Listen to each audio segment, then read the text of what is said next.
The fluorescent lights of St. Mary's Hospital buzzed like trapped flies against my skull. I'd been on my feet for 11 hours straight, my scrubs clinging to my back with sweat, my hair escaping its ponytail in damp tendrils that stuck to my neck.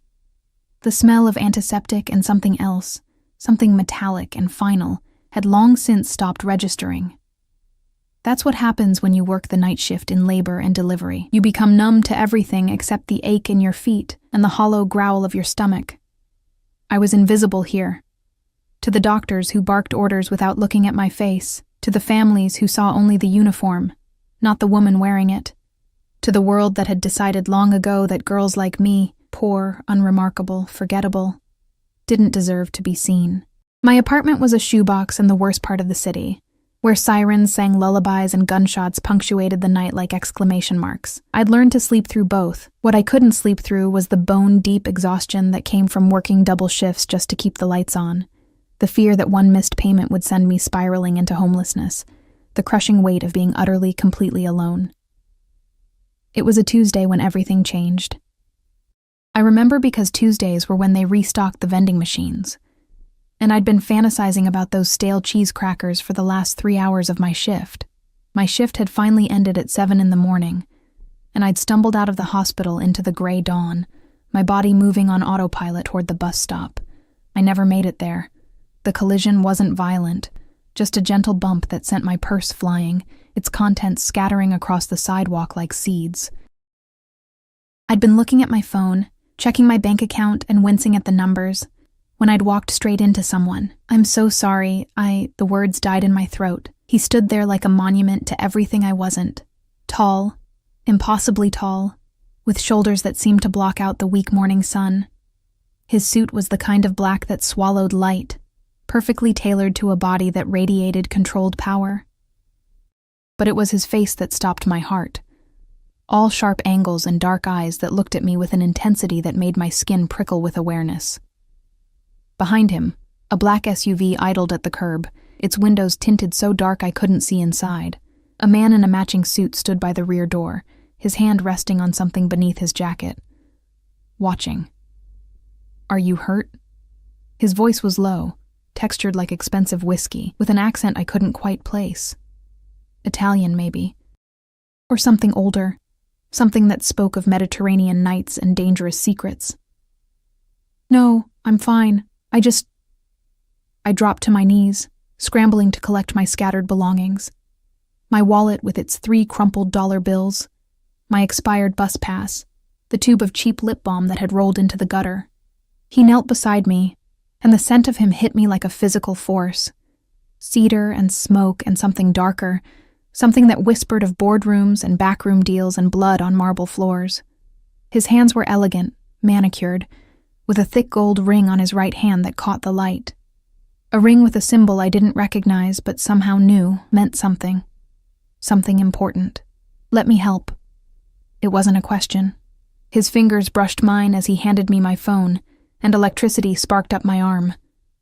I jerked back, startled by the intensity of the contact, and looked up into his face. Really looked. He was beautiful in the way that predators are beautiful, all lethal grace and coiled strength. His hair was dark, swept back from a forehead that belonged on Roman coins, a scar cut through his left eyebrow, pale against tanned skin. And his eyes, God, his eyes, were the color of espresso, deep and hot, and entirely focused on me. For the first time in my life, I felt seen. "Thank you," I whispered, clutching my belongings to my chest like a shield. He stood, offering me his hand. I hesitated, then took it. His grip was firm, warm, and when he pulled me to my feet, I swayed slightly, dizzy from exhaustion and something else, something that felt dangerously like attraction. "You work here?" He gestured toward the hospital, his gaze traveling over my wrinkled scrubs, my name tag that read, "Emma, nursing assistant, night shift," I said, hating how small my voice sounded. "Just getting off. You look exhausted." There was no judgment in his tone, just observation. "When did you last eat?" The question was so unexpected, so intimate, that I blinked. I don't remember." Something flickered in his eyes. Concern, maybe. "There's a cafe around the corner," Have breakfast with me. It should have been a question, but it wasn't. And I should have said no, should have thanked him and walked away, and caught my bus and gone home to my empty apartment and my empty life. But there was something about the way he looked at me, like I was a puzzle he needed to solve, a lock he intended to pick, like I mattered. I don't even know your name, I said. Dante. He said it simply, as if the name alone should mean something. Behind him, the man by the SUV shifted, his hand moving beneath his jacket. And you're Emma. My heart stuttered. How did you... He gestured to my name tag with a slight smile that didn't quite reach his eyes. Come. You need food, and I need... He paused, his gaze holding mine with an intensity that made my breath catch. Company. I should have run. Instead, I followed him to the cafe, hyper-aware of the way people moved aside as we passed, of the deference in the barista's eyes when she saw him, of the two men who took up positions at separate tables, their eyes constantly scanning the room. He ordered for both of us, eggs, toast, coffee so rich and dark it smelled like heaven, and we sat in a corner booth where he could see the door. You don't remember me, do you? He asked, watching me over the rim of his cup. My fork froze halfway to my mouth. What? 6 months ago. The hospital fundraiser. You were serving champagne. The memory hit me like a wave. The grand ballroom, the orchestra, the sea of expensive dresses and tuxedos. I'd been one of a dozen servers, invisible in my black vest and bow tie, weaving through the crowd with trays of crystal flutes. And there had been a man, this man, who'd looked at me like he could see through my uniform to the scared girl beneath. I don't. But I did. I remembered. God help me. I remembered the way he'd thanked me, his fingers brushing mine as he took a glass, the way his eyes had followed me across the room all night. You smiled at me, he said softly. Only once. But I remembered. The cafe felt too small suddenly, too warm. Why? Because in a room full of people trying to be seen, you were the only one who didn't care about being invisible. He leaned forward, and the morning light caught the gold in his ring, made the symbol flash. That's a rare thing, Emma. Authenticity. Genuine disregard for the performance. I didn't know what to say to that, so I ate, and he watched me with those dark eyes that seemed to catalog every movement, every breath. We talked, or rather I talked, nervous energy making me babble about my job, my tiny apartment, my non-existent social life. He listened, asking questions that made me feel interesting, important, worth listening to. By the time we finished, the sun had fully risen, and I'd forgotten about being tired. Forgotten about being invisible. Let me drive you home, he said. And again, it wasn't really a question. I should have said no, should have insisted on the bus, but his hand was on the small of my back, warm and possessive, guiding me toward the waiting SUV, and the man with the hidden gun was opening the door, and I was sliding into leather seats so soft they felt like sin. The drive was silent, except for the low hum of the engine and the soft beep of his phone. Several phones, I noticed, each buzzing with messages he glanced at and dismissed. He sat close enough that I could feel the heat of him, smell that intoxicating scent of cedar and danger. When we pulled up to my building, crumbling brick and rusted fire escapes, I felt shame wash over me. This was where I lived. This was what I was. But Dante just looked at me, his expression unreadable. Have dinner with me tonight. I work tonight, I said automatically. Tomorrow, then. His hand reached out, his thumb brushing my cheek in a gesture so tender it made my chest ache. Say yes, Emma. I should have said no. Yes, I whispered. His smile was slow, dangerous, satisfied. I'll pick you up at 7. I stumbled out of the SUV in a daze, climbed the 3 flights to my apartment, and collapsed on my bed still wearing my scrubs. I fell asleep with the ghost of his touch on my skin, and woke 6 hours later to a knock on my door. A delivery man stood there, holding a box. Inside was a dress, emerald green silk that whispered like secrets, with a note in bold, slashing handwriting. For tomorrow, wear nothing else. D. My hands trembled as I held it up to the light. The fabric was so fine it was nearly transparent, So expensive I was afraid to touch it. This was insane. He was insane. I was insane for even considering. My phone buzzed. An unknown number. Sleep well, Emma. Dream of me. I did. God help me. I did. I spent the entire next day in a state of suspended disbelief, the dress hanging on my closet door like an accusation. Every time I passed it, the silk seemed to shimmer with promise and warning in equal measure. I told myself a dozen times I wouldn't wear it, wouldn't go, would text him, somehow, even though I didn't have his number, and cancel. But 7 o'clock found me standing in front of my cracked bathroom mirror, the green dress clinging to curves I didn't know I had, my hair falling in waves I'd spent an hour coaxing with a borrowed curling iron from my neighbor. I looked like someone else, someone who belonged in Dante's world. The buzzer rang at exactly 7. Not a minute early, not a second late. My hand shook as I grabbed my worn purse, so pathetically out of place with this dress, and headed downstairs. The SUV was there, sleek and black and impossible to ignore on my garbage-strewn street, but it was Dante standing beside it that made my breath catch. He wore charcoal gray tonight, the suit somehow both casual and devastatingly formal, his white shirt open at the collar, to reveal the column of his throat. His eyes tracked over me with an intensity that felt physical, and something predatory flickered in their depths. Beautiful, he murmured, taking my hand and bringing it to his lips. The kiss was barely there, just a whisper of heat against my knuckles, but it sent electricity racing up my arm. Though you ignored my instructions. I blinked. What? His gaze dropped pointedly to my purse, and a smile tugged at his mouth, not quite amused, not quite annoyed.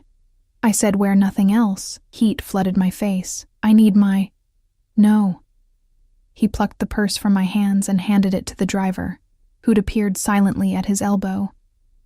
Tonight, you need nothing but me. It should have sounded arrogant. Instead, it sounded like a promise.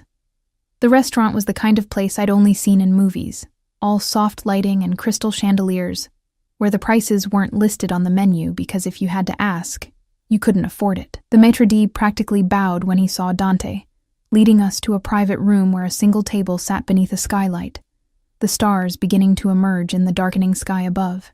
Mr. Salvatore, the maitre d' murmured, pulling out my chair.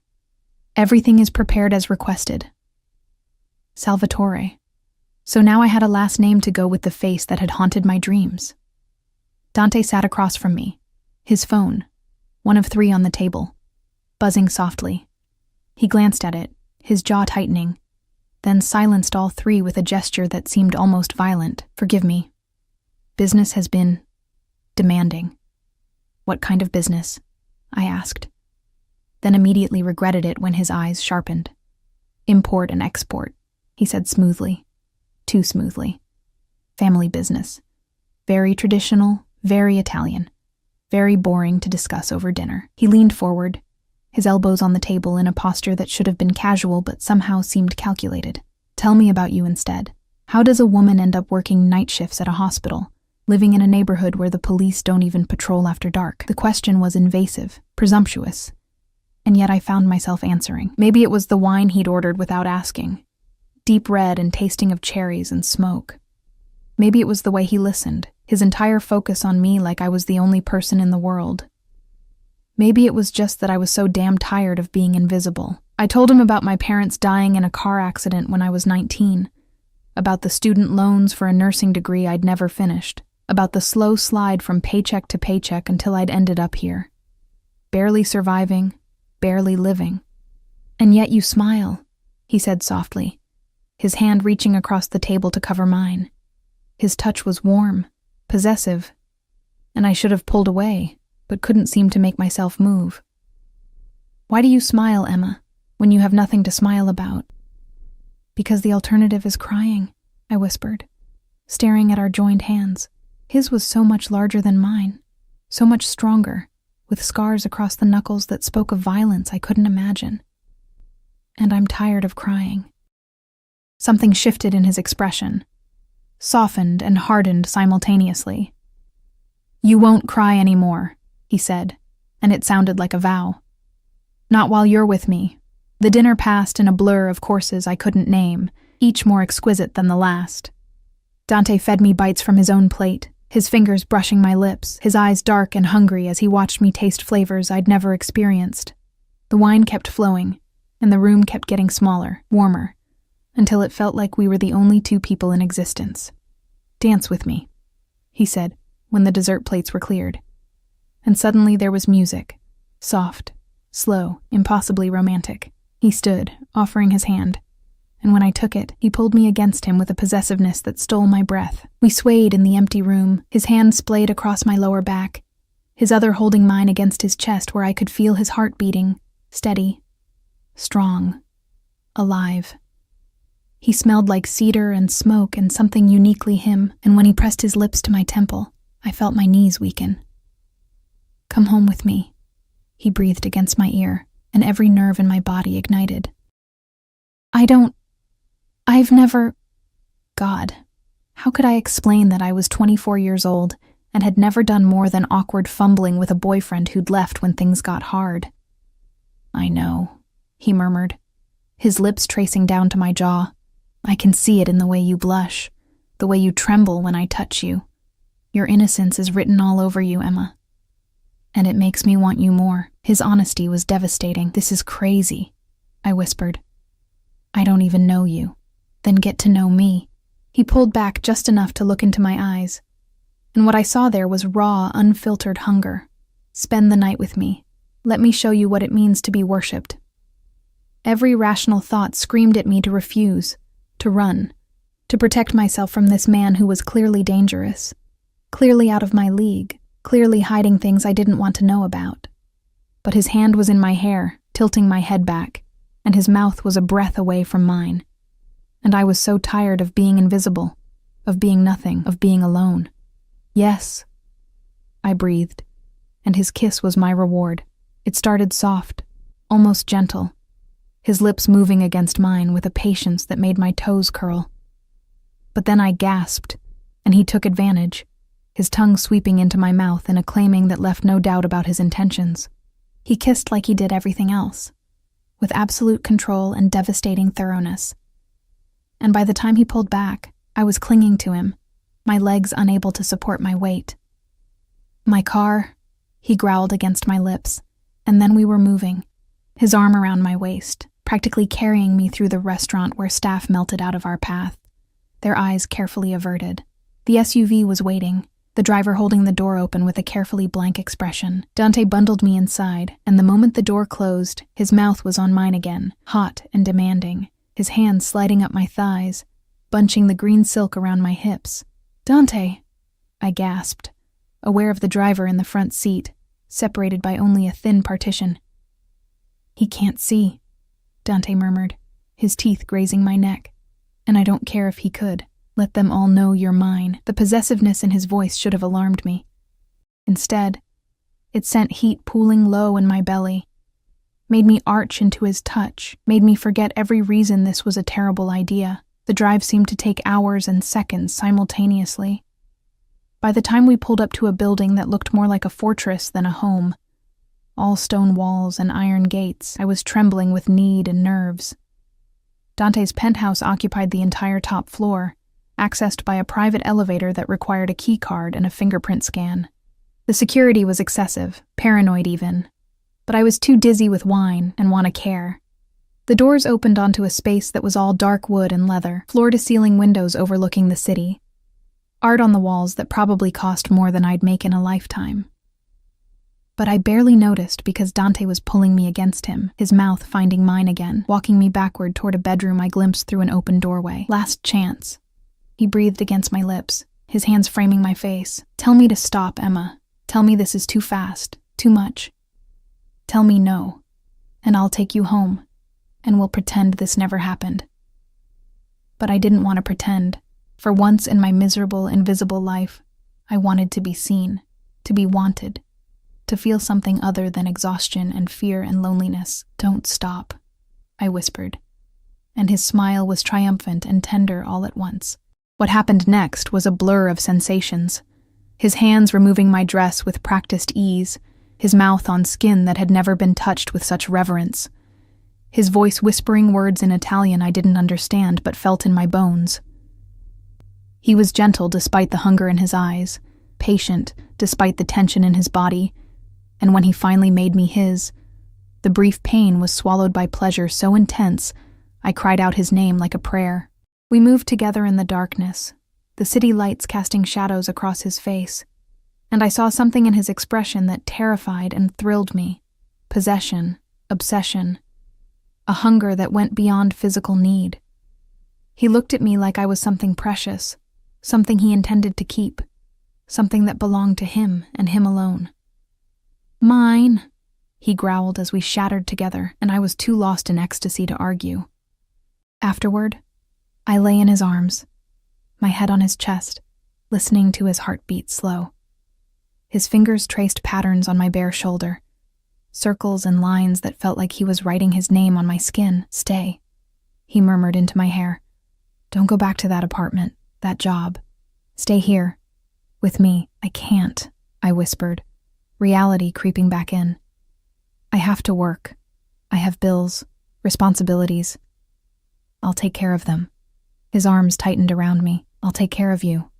You don't even know me. I know enough." He tilted my chin up, his eyes serious in the dim light. "I know you deserve better than what you have. I know you're alone and afraid and too proud to ask for help. I know that from the moment I saw you, I wanted you. And what I want, Emma, I keep." It should have been romantic. Instead, it sounded like a threat, but I was too tired, too satisfied, too wrapped in silk sheets that probably cost more than my rent to protest. So I closed my eyes and let myself drift, telling myself this was just one night, just one perfect, impossible night, and in the morning I'd go back to my real life and this would become a beautiful memory. I was asleep when his phone rang, one of the 3 he'd left on the nightstand. I was asleep when he answered it in rapid Italian, his voice sharp with authority. I was asleep when he made a call that would seal both our fates, but I woke to the gray dawn and an empty bed, Dante's scent still on my skin, and a note on the pillow. "Had to leave. Emergency. Car will take you wherever you want to go. Last night was not enough. I'll find you again. D." I dressed in my wrinkled green dress, took the elevator down where a different driver waited with the same carefully blank expression, and gave him my address. As we pulled away from the fortress, I told myself it was over, done, a beautiful mistake. I didn't know then that I was already carrying his child. I didn't know that 9 months later, everything would change again. 3 months passed before I admitted to myself that something was wrong. The exhaustion I'd blamed on double shifts didn't fade. The nausea that hit me every morning couldn't be explained by bad cafeteria food. And when I missed my second period, standing in the bathroom of my apartment with a pregnancy test trembling in my hands, I watched 2 pink lines appear and felt my entire world tilt sideways. Pregnant. I was pregnant with the child of a man I'd spent one night with, a man whose last name I barely knew, a man who disappeared from my life as completely as he'd entered it. I'd tried to find him.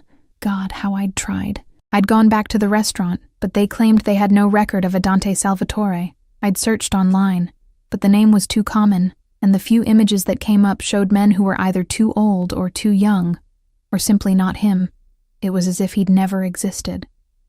Except he had. And now I was carrying proof of that single reckless night. I cried for 3 days straight, then dried my tears and made a plan.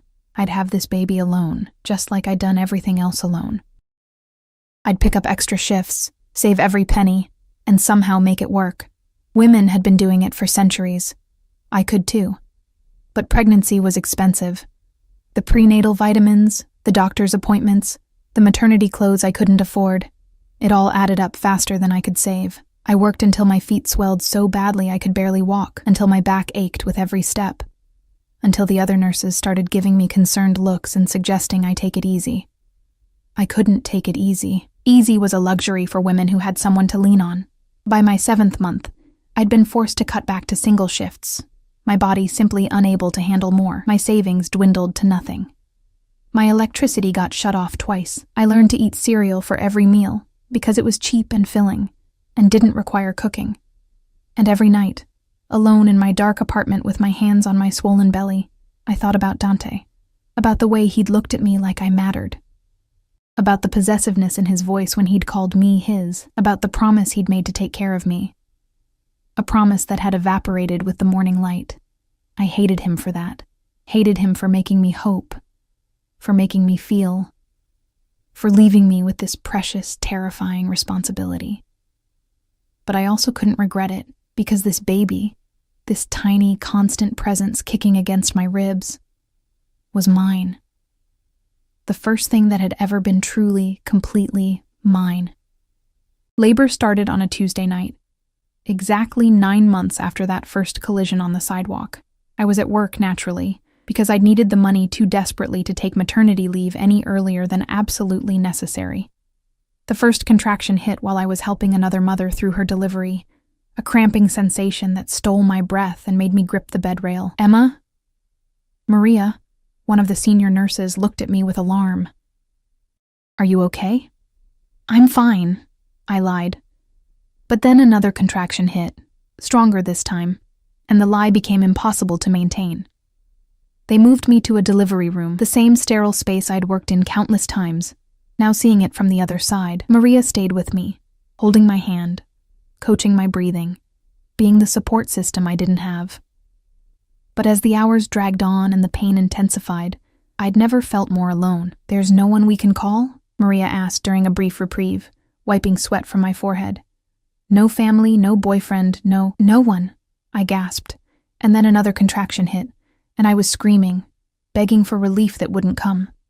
23 hours later, at 4:47 in the morning, my daughter entered the world with a furious cry that made my heart explode with love so fierce it was painful. They placed her on my chest, tiny and perfect and absolutely mine, and I sobbed with exhaustion and joy and terror. "She's beautiful," Maria whispered, tears in her own eyes.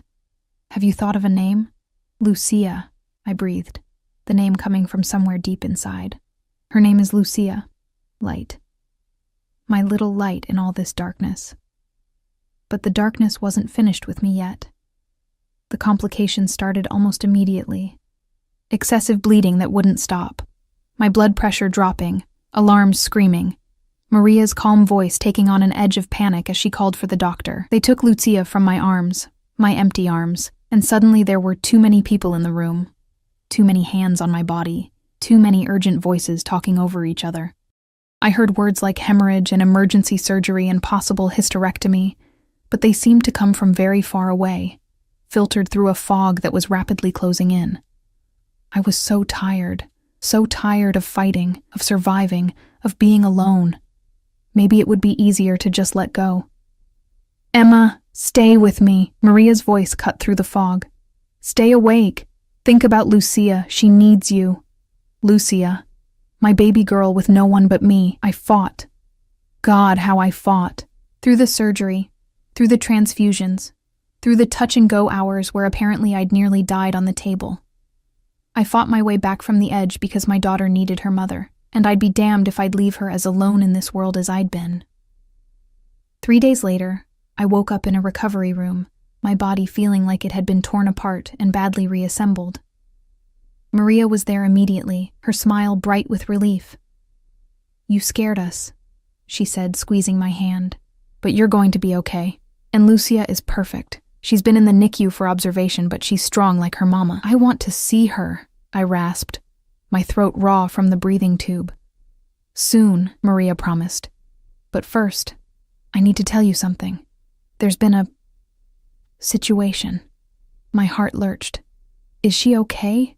Is Lucia—" "Lucia is fine," Maria assured me quickly. "It's not about her health. It's about Emma. When you were admitted, we needed information for your file. Emergency contacts, medical history, father's information for the birth certificate. You were unconscious, so we went through your belongings." Horror washed over me.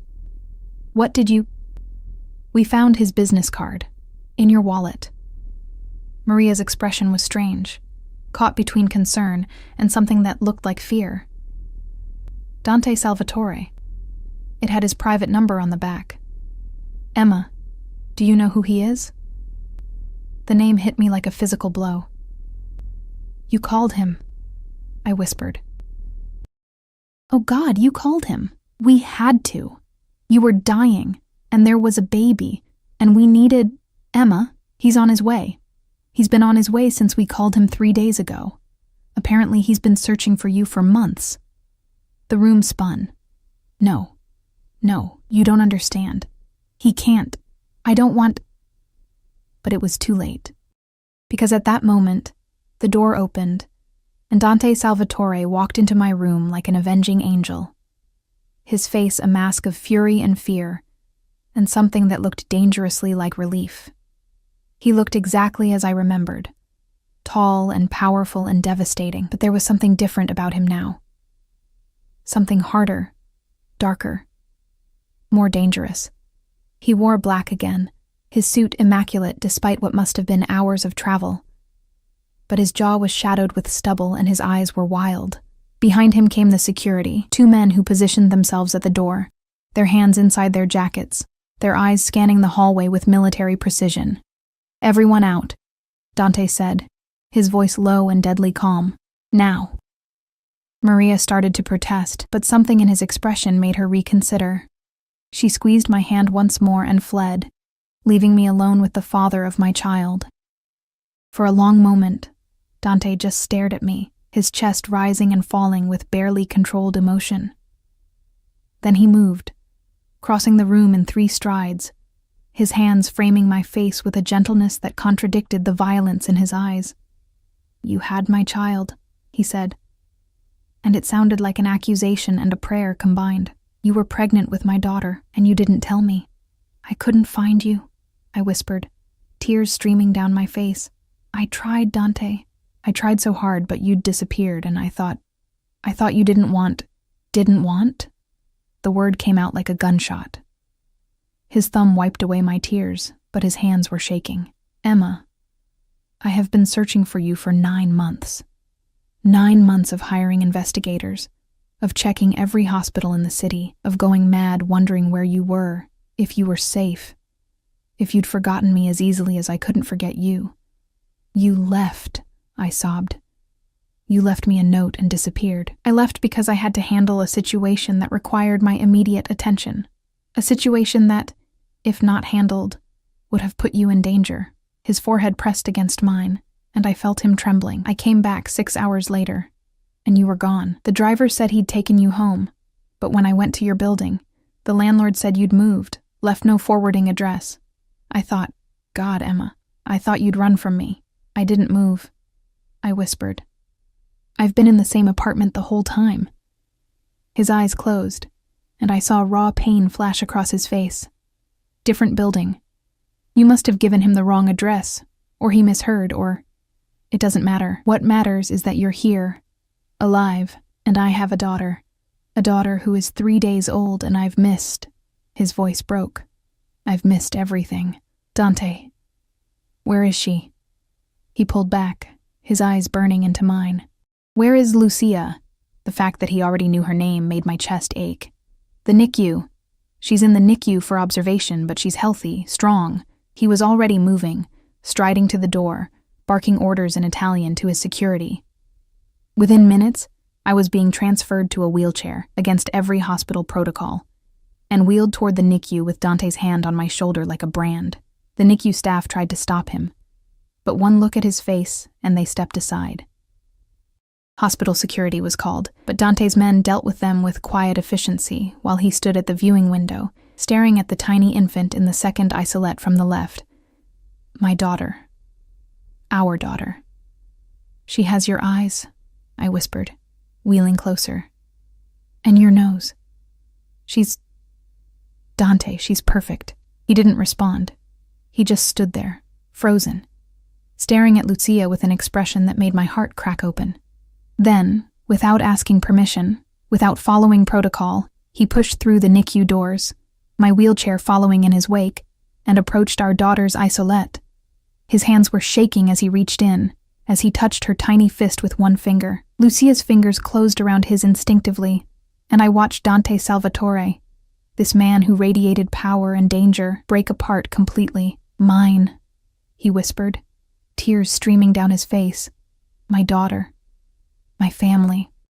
And I realized, with terrible certainty, that nothing would ever be the same again. Dante didn't leave the hospital. For 3 days, while I recovered and Lucia grew stronger, he maintained a constant presence. He moved me to a private suite, the kind reserved for celebrities and politicians, with round-the-clock nursing care and security posted at every entrance. He brought in specialists to examine both of us, the best doctors money could buy, their deference to him absolute and slightly terrifying. And he barely left Lucia's side. I watched him through the glass of the NICU, this powerful man reduced to helpless adoration by an infant who weighed barely 6 pounds. He'd stripped off his jacket, rolled up his sleeves, and learned to change diapers with the same focused intensity he probably applied to whatever import-export business he ran.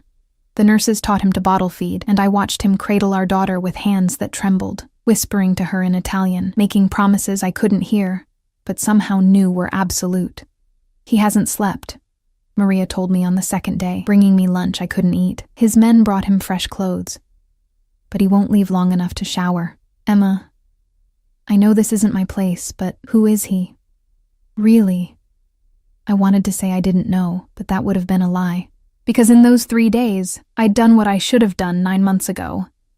I'd researched Dante Salvatore. What I found made my blood run cold. He wasn't just wealthy. He wasn't just powerful. Dante Salvatore was the head of one of the largest organized crime families on the East Coast, a man whose name was whispered in connection with everything from legitimate real estate empires to decidedly illegitimate activities that made my nurse's training scream in horror.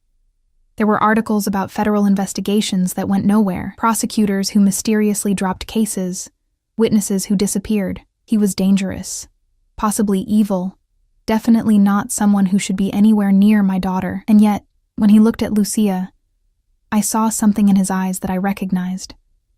The same desperate love I felt, the same fierce protectiveness, the same willingness to burn the world down to keep her safe. On the 4th day, the doctors cleared us for discharge. I was healing well, Lucia was thriving, and it was time to go home to my tiny apartment with its broken heater and questionable electrical wiring. Time to face reality. Dante had other plans. You're not going back there, he said, standing in my room with his arms crossed, his expression brooking no argument. Behind him, his security watched the hallway with their usual vigilance. Excuse me? I struggled to sit up, my body still sore from surgery. I live there. It's my home. It's a death trap in a war zone. His voice was flat, factual. The building has code violations going back 15 years. There's black mold in the walls. 3 people were shot on that block last month alone. You're not taking my daughter there. She's my daughter too. I shot back, anger flaring. And I don't have anywhere else to go, Dante. Some of us don't have penthouses and private security, and you do now. He moved closer, sitting on the edge of my bed with a casual possessiveness that made my breath catch. You have everything now, Emma. You and Lucia both. I've already had your things moved. The words took a moment to register. You what? Your belongings, what little there was, have been packed and moved to my home. Your apartment has been paid off. Your landlord compensated for early termination of the lease. You won't be going back. Rage and fear warred in my chest. You don't get to make decisions for me. I don't care how much money you have or who you are. You can't just... I can. His hand covered mine, gentle but immovable, and I will.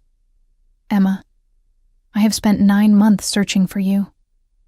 9 months going out of my mind, wondering if you were safe, if you were eating, if you were thinking about me the way I couldn't stop thinking about you. And now I find out you were pregnant, with my child, living in squalor, working yourself to exhaustion, nearly dying in childbirth because you couldn't afford proper prenatal care. I had prenatal care, I protested weakly, at a free clinic where you waited hours to see a different doctor every visit. His jaw clenched. I know everything now, Emma. I know about the shut-off notices, the empty refrigerator, the shifts you worked up until the day you went into labor. I know you almost died because your body was too malnourished, too exhausted to handle the stress of delivery. Shame burned through me. I did the best I could. I know. His thumb stroked over my knuckles. And it breaks my heart. But you don't have to do your best anymore. You don't have to struggle or suffer or be alone. Let me take care of you. Both of you. I don't want to be taken care of, I whispered. But even I could hear the lie in my voice. I want to take care of myself, then think of it as taking care of Lucia. He leaned closer, his scent wrapping around me like smoke. She deserves better than that apartment. She deserves safety, comfort, opportunity. She deserves a father who will give her the world. Are you really going to deny her that because of pride? The words hit like arrows, each one finding its mark, because he was right. God help me. He was right. I could barely afford to feed myself, let alone a baby. I had no savings, no support system, no way to provide the life my daughter deserved. This is temporary, I said finally, hating how defeated I sounded, just until I get back on my feet, find a better job, save some money. Then Lucia and I will get our own place. Something dark flickered in Dante's eyes, something possessive and slightly cruel. Of course, he said smoothly. Whatever you want, Emma. But I knew he was lying, just like I knew I was lying to myself. The penthouse hadn't changed, but my perception of it had. What I'd seen as luxury 9 months ago now looked like a fortress. Security cameras in every corner, bulletproof windows, doors that required fingerprint and retinal scans. The art on the walls was beautiful, and probably priceless. But I couldn't shake the feeling that some of it had been purchased with blood money Dante had prepared for us. A nursery had been set up in the room next to his bedroom, all soft creams and gentle blues, with a crib that probably cost more than my annual salary, and a rocking chair positioned perfectly to catch the morning light. There were clothes in the dresser, diapers and formula stocked in quantities that suggested he'd bought out an entire store, toys and books and everything a baby could possibly need. When did you do all this? I asked, standing in the doorway with Lucia sleeping in my arms. While you were in surgery. He came up behind me, his presence warm and overwhelming. I called my sister, told her I had a daughter, and she handled everything. She wants to meet you both when you're ready. The casual mention of family made my stomach clench. Does she know that you're the woman I've been searching for? Yes. His hand settled on my lower back, familiar and possessive. Does she know we're not married, that we barely know each other? Also yes. She's concerned. But she'll love you once she meets you. Dante, I don't think... You should rest, he interrupted, gently guiding me toward the rocking chair. You're still healing. Let me take her. Before I could protest, he'd lifted Lucia from my arms with practiced ease, cradling her against his chest like she was made of spun glass. He sat in the chair with her, rocking gently, his huge frame somehow perfect for this small, tender task. Go, he said softly, not looking away from Lucia's sleeping face. Shower, eat, sleep in a real bed. I have her. I wanted to argue, to insist I was fine, but my body betrayed me with a wave of exhaustion so profound I swayed on my feet. Dante's eyes flicked to me, sharpening with concern. Now, Emma, it wasn't a request. The master bedroom was exactly as I remembered.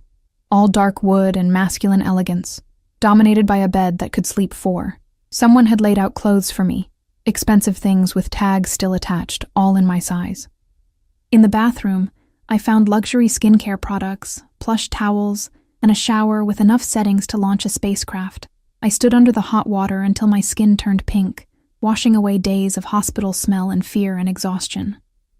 When I finally emerged, wrapped in a towel that was softer than anything I'd ever owned, I found Dante standing in the bedroom, still holding Lucia.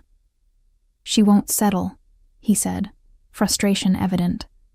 I think she's hungry. Despite everything, I smiled. She's breastfeeding, or trying to. The lactation consultant said it might take time since she was in the NICU, but... Then feed her. He crossed to me, placing our daughter in my arms. I'll order dinner. It should have been awkward, sitting on Dante's bed in nothing but a towel, nursing our daughter while he made calls in rapid Italian from the doorway, but somehow it felt natural, right? Like this was exactly where we were meant to be. Lucia latched on after a few tries, and the relief was physical. As she nursed, I studied her tiny features, the dark wisps of hair, the perfect bow of her mouth, the way her little hand clutched at my finger like she never wanted to let go. "You're beautiful together," Dante said softly, and I looked up to find him watching us with an expression that made my chest ache. Like a Renaissance painting. Madonna and child. "I'm hardly a Madonna," I said, trying for levity. "I'm just a girl who made a mistake." His expression darkened. "Don't call her that. Don't call what we created, what we made together, a mistake." "That's not what I meant. I struggled to find the words. Dante, this is all so overwhelming. 9 months ago, we spent one night together. One night, and now we're living together, raising a child together, and I don't even know your favorite color or if you like coffee or—" "Blue," he said, moving to sit beside me on the bed. "My favorite color is blue, the exact shade of your eyes when you're about to cry. I take my coffee black, 2 sugars. I hate mushrooms, love opera, and have a scar on my back from a knife fight when I was 17. His hand cupped my face, his thumb stroking my cheekbone. "I know you bite your lip when you're nervous, that you hum while you work, that you have a small birthmark behind your right knee. I know you prefer tea to coffee, that you read romance novels when you think no one's watching, that you cry during sad commercials. How could you possibly? Because I've been obsessed with you since the moment you smiled at me at that fundraiser." His voice was raw, honest. "Because I've spent 9 months learning everything I could about you, because you're mine, Emma, and I take care of what's mine." There was that word again, mine. It should have frightened me, should have sent me running. Instead, it sent warmth pooling through my chest. Dangerous and addictive. "I'm not a possession," I whispered. "No," he agreed, his lips brushing my forehead. "You're my family, and I protect my family with everything I have." Later, after Lucia had been fed and changed and settled in her crib with a baby monitor that probably had military-grade encryption, after I'd eaten the gourmet meal Dante's personal chef had prepared, after exhaustion had finally driven me to bed, I lay in the darkness and wondered what I'd gotten myself into.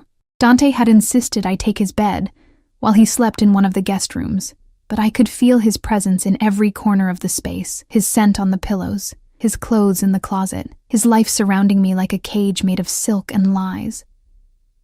Through the monitor, I could hear Lucia's soft breathing, steady and reassuring.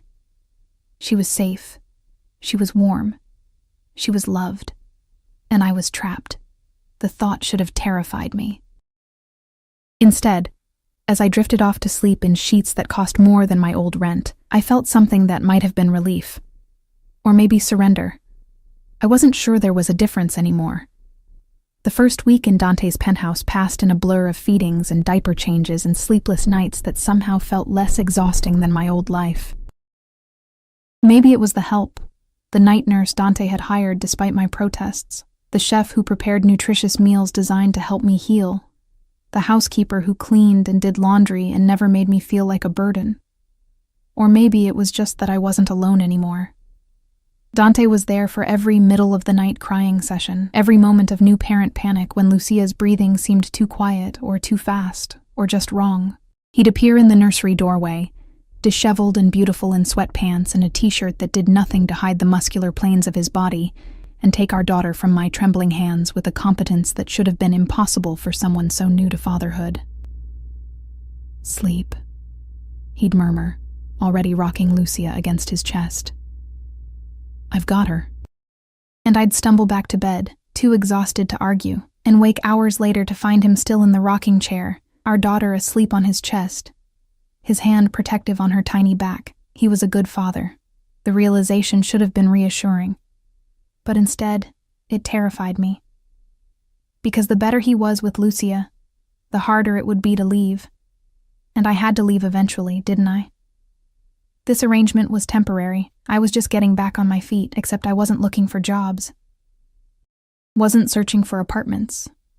Wasn't planning an exit strategy. I was falling into a routine that felt dangerously permanent. It was on the 8th day that everything changed. I woke to raised voices coming from Dante's office, his door closed but not quite shut. The words in Italian, but the tone unmistakable. Anger, threat, violence barely leashed. Lucia was with the nurse for her morning feeding, so I crept closer, my heart pounding. Non mi importa quali scuse ha. Dante's voice was ice and rage. He stole from my family. He endangered what's mine. There's only one way this ends. A pause, then. Yes. Tonight, make it clean. I don't want Emma to know. My blood turned to ice water. Whatever Dante was involved in, whatever dark business he conducted behind closed doors, it was worse than I'd imagined. This wasn't just money laundering or illegal gambling. This was murder, spoken about as casually as planning dinner. I backed away from the door, my hands shaking, and nearly collided with a man I'd never seen before. He was older than Dante, with silver at his temples, and a scar that bisected his left cheek. And the gun at his hip wasn't even bothered to be concealed. Mrs. Salvatore, he said with a slight bow, his English accented. You should not be listening at doors.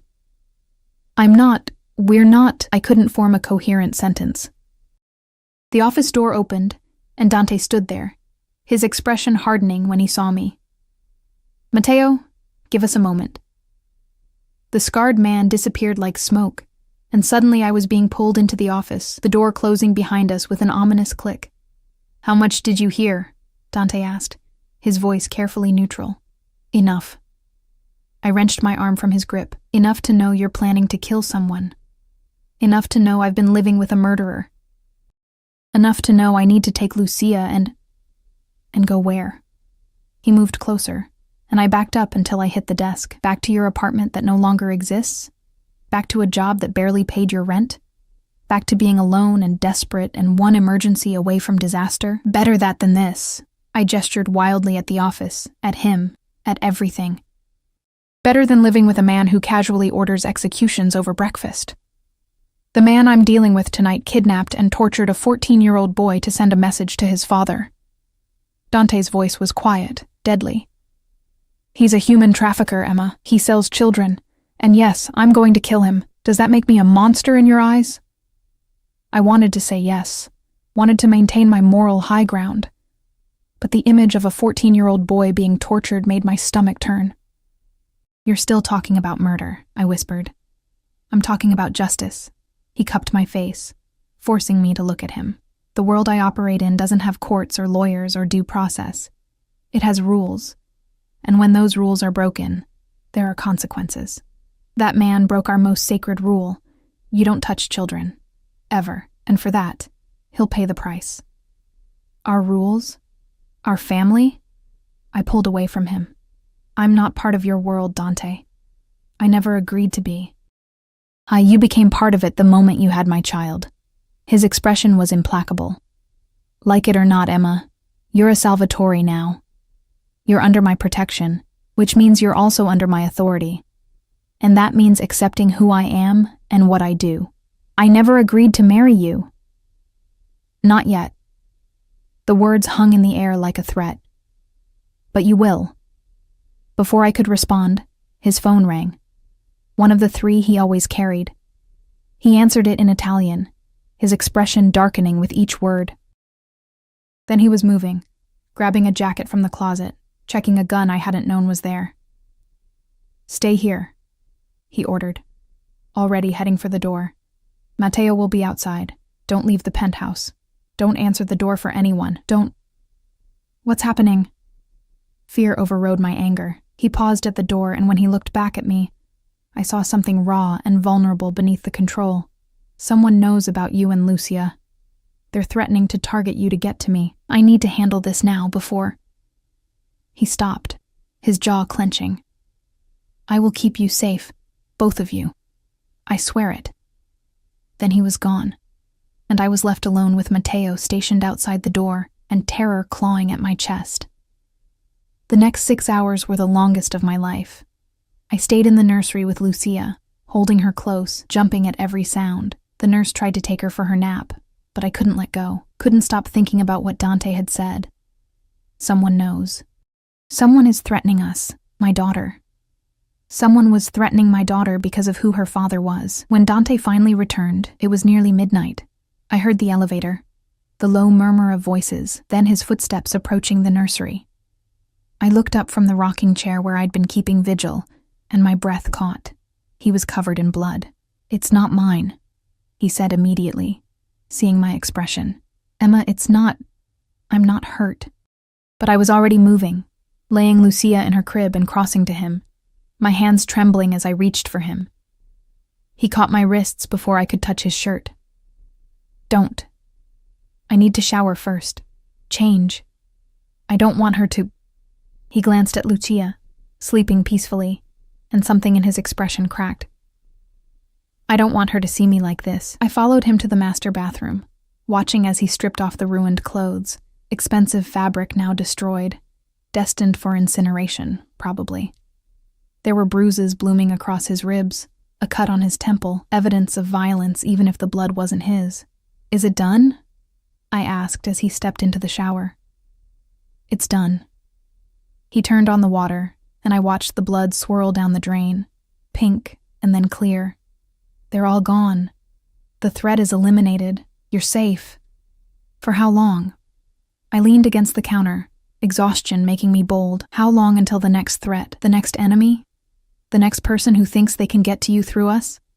He didn't answer immediately, just stood under the spray with his head bowed. When he finally spoke, his voice was hoarse. "I can't promise there won't be threats. This life, my life, it comes with dangers I can't eliminate entirely. But I can promise I will die before I let anyone hurt you or Lucia. I can promise that I will use every resource, every connection, every ounce of power I have to keep you safe." "That's not enough." Tears streamed down my face. "I can't live like this, Dante. Constantly afraid, constantly wondering if today is the day someone comes for us. I can't raise Lucia in a world where her father comes home covered in blood." He shut off the water and stepped out, wrapping a towel around his waist. When he looked at me, his eyes were raw with emotion. "Then what do you want me to do? Walk away? Abandon my daughter? Pretend I don't love you both so much it physically hurts?" The words hung in the air between us. "You don't love me," I whispered. "You barely know me." "I've loved you since that first night," he said fiercely, closing the distance between us. "Since before that, if I'm honest. Since you smiled at me at that fundraiser and looked at me like I was just a man, not a monster or a meal ticket or a stepping stone. You saw me, Emma. Really saw me. And I've been yours ever since you left." The old hurt bubbled up. "You made love to me and left before I woke up. Because I'm an idiot who thought he had time to handle one crisis before coming back to claim what was his." His hands framed my face, gentle despite the violence they'd committed hours ago. "I thought I had forever to court you properly, to make you fall for me the way I'd fallen for you. I didn't realize you'd slip through my fingers, that I'd spend 9 months in hell thinking I'd lost you." "You did lose me," I said, but the words lacked conviction. "No." His thumb brushed away my tears. "You're right here. You and Lucia both. My family, my world. And I'm not letting go again. I can't. I'm afraid," I confessed. "Of you. Of this life. Of what it means for Lucia." "Then be afraid," he interrupted. "Be terrified. Be furious. Hate me if you need to. But stay. Stay. And let me prove that I can be what you need. That I can give you and Lucia everything. Safety, security, love, all of it. And if I can't accept what you do, if I can't live with the violence, then I'll find a way to minimize your exposure to it." He pressed his forehead to mine. "I'll keep that part of my life separate from our home. You'll never have to see blood on my hands again. But Emma, I can't change who I am. I can't walk away from my responsibilities to my family, the organization. All I can do is promise to always come home to you." It wasn't enough. It shouldn't have been enough, but when he kissed me, desperate and pleading and full of promises he might not be able to keep, I kissed him back, because I loved him too. God help me. I'd fallen in love with this dangerous, complicated man who killed people and changed diapers with equal competence. Who looked at our daughter like she was the answer to every question he'd ever asked. who looked at me like I was worth dying for. "Marry me," he breathed against my lips, "not because you have to, not because of Lucia, but because you want to, because you love me even though you shouldn't. Marry me and let me spend the rest of my life proving I'm worthy of you." I should have said no, should have demanded time, space, therapy probably. Should have been the strong, independent woman who didn't need a man, especially not a criminal, to complete her. But I was tired of should, tired of struggling alone, tired of pretending I didn't want exactly what he was offering: protection, partnership, love. "Yes," I whispered, and his smile was blinding. 6 months later, the wedding was small, just family and a few trusted associates. Dante's sister Sophia cried through the entire ceremony, clutching her husband's hand, while her 3 children served as flower girl and ring bearers. Matteo stood as Dante's best man, his scarred face softening when he looked at Lucia, who Maria held in the front row. I wore white, a simple dress that felt like armor and vulnerability combined. And when Dante slipped the ring onto my finger, I saw his hand tremble. "You're stuck with me now," I murmured, as we were pronounced husband and wife. "Thank God," he breathed, and kissed me like he was sealing a vow more binding than any legal contract. The reception was held at the penthouse, transformed by Sophia's expert planning into something magical.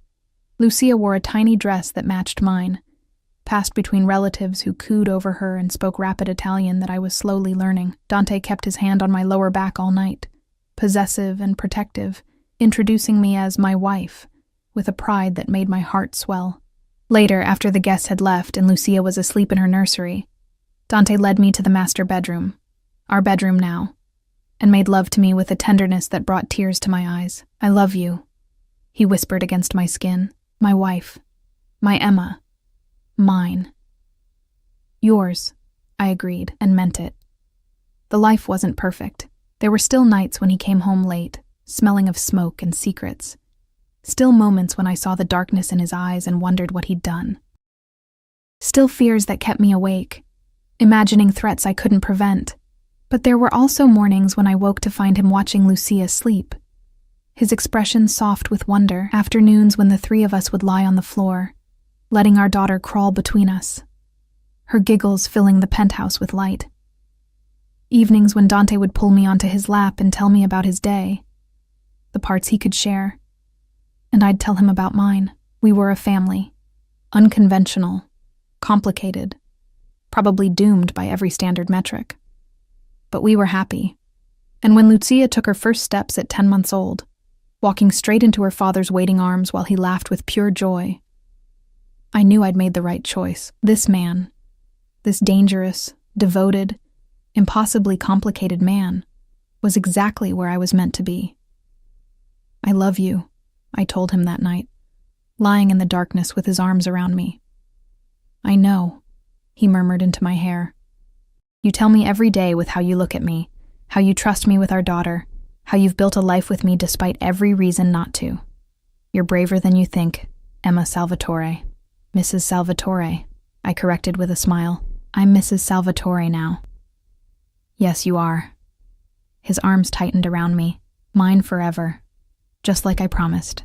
And in the nursery down the hall, Lucia slept peacefully, safe in the fortress her father had built, loved by parents who'd found each other in the most unlikely way. We weren't perfect, but we were real. We were family, and that was enough.